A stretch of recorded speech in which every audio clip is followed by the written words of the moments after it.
Welcome to the Slop Temple. We pray this video helps. You'll start by confirming the iPad is updated, and you can unlock system settings.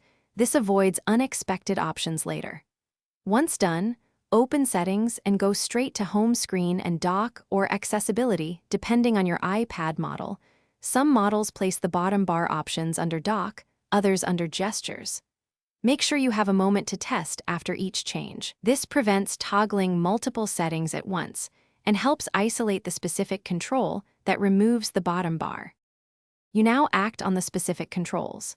If it's the multitasking bar, open Home Screen and Dock and turn off Show Suggested and Recent Apps or Reduce Persistent Dock Items. That hides the swipe up bar in many configurations.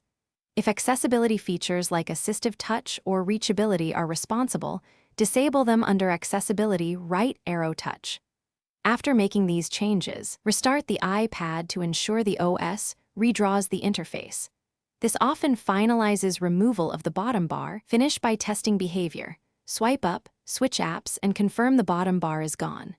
If icons or the dock still appear, reset home screen layout to clear layout-driven docks.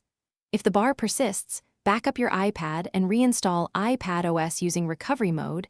This clears corrupted settings without hardware repair. If reinstalling, make sure you have Apple ID credentials. Contact Apple support if the bar returns after a clean install, since that points to a firmware or hardware-specific behavior. Thanks for watching. Consider subscribing if we helped you.